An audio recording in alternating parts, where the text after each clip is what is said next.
What's up, fight fans? Welcome back to KO with Kyle. I'm your host, Kyle.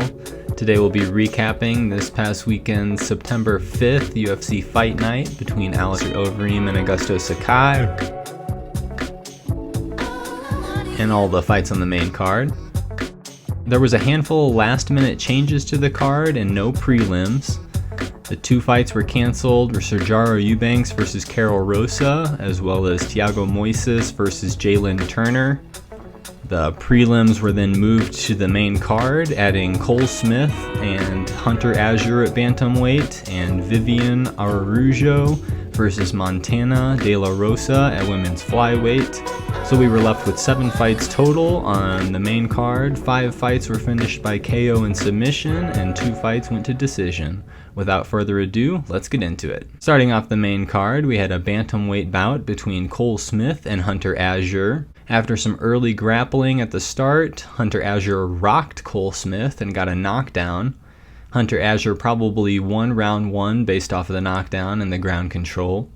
In round 2, Hunter Azure starts to tire Cole Smith with all of the grappling. Round 3 was a repeat of round 2, where Azure dominated with wrestling and ground control. The judges scored it unanimous decision win for Hunter Azure. Next at women's flyweight, we had Viviane Araujo versus Montana De La Rosa. Araujo was the more active fighter, utilizing feints and loading up on heavy strikes. Araujo was pressuring and controlling the center of the octagon. De La Rosa was on the outside and just couldn't find her momentum. It was a unanimous decision win, all 3 rounds going to Araujo. Next at featherweight, we had Brian Kelleher versus a late replacement, Ray Rodriguez. Rodriguez shoots for a takedown, and Brian Kelleher locks in a guillotine choke. Kelleher won by submission in 39 seconds in round 1 and got a performance of the night bonus. Next at middleweight, we had Muniz versus Bartosz Fabinski. Muniz is a 2-time Contender Series winner on a 5-fight win streak coming in. Muniz threatened an arm triangle and then transitioned into an arm bar to secure the round 1 submission. Muniz received a performance of the night bonus for his submission win. Next at welterweight, we had Michel Pereira versus Zelim Imadaev. Michel Pereira appeared to be the faster fighter, as his footwork had him moving into strike and moving away from any damage. Pereira open hand slapped Imadaev several times, maybe because of the slap from Imadaev at the weigh-ins. Michel Pereira wins by rear naked choke in round 3 with seconds remaining and earned himself a performance of the night bonus for the finish. The co-main event was between Ovince Preux and Alonzo Menifield at light heavyweight. Menifield had a lot of power early on, really loading up on his punches. Ovince found distance and maintained it with the kicks to the body. Late in round 2, Ovince lands a devastating left hook that knocks out Menifield. I had picked OSP in this fight, and I was happy to see him win by KO. He also received a performance of the night bonus for his finish. OSP is another top contender to look out for at light heavyweight. He was unranked going into this fight, but that's because he had moved up to heavyweight previously, so we'll see if he gets a ranking after this win. And we're still waiting to see the light heavyweight title at September 26th, UFC 253, between Jan Blachowicz and Dominic Reyes, as the co-main event to the main event, which is middleweight title of Paulo Costa versus Israel Adesanya. We will have a detailed forecast episode beginning of fight week. And in the main event, we had Alistair Overeem versus Augusto Sakai at heavyweight. DC said on the broadcast that Sakai being in the main event was good for his career trajectory.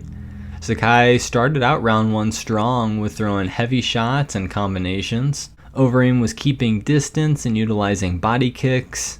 Pretty good footwork from Sakai. He was circling left and right, better than Overeem, who seemed pretty flat-footed early on. Sakai may have won rounds 1 and 2 with his combinations he was throwing. There were multiple punches, and then a clinch and some knees. Each time Overeem would just cover up and wait for the combination to be done, reserving his energy for later in the fight. In round 3, Sakai was landing some combinations, but then Overeem got a sweep takedown and landed some devastating ground and pound, which opened up some cuts on Sakai. Sakai also opened a cut on Overeem's head with a right elbow. But Overeem got another single leg sweep takedown in round 4. So many elbows in the ground and pound in round 4 from Overeem.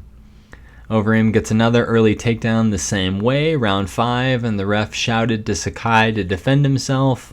After some ground and pound shots, the ref stopped the fight for a TKO win, round 5 for Overeem. I had predicted Overeem's striking would make the difference, but it was actually the wrestling and ground and pound that won the fight.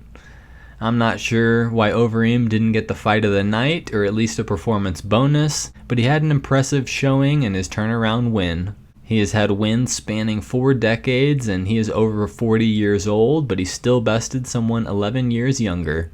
Overeem is sure to get a big fight next. So in Who Won, we had Hunter Azure by unanimous decision, Viviane Araujo by unanimous decision, Brian Kelleher by guillotine choke submission, Andre Muniz by armbar submission, Michel Pereira by rear naked choke submission, Ovince Preux by TKO, and Alistair Overeem by TKO. So join the hype train, please subscribe and turn on your notifications so you get notified whenever we publish. We have fights scheduled every week for the rest of the year, so expect both a forecast and recap episode every week of 2020.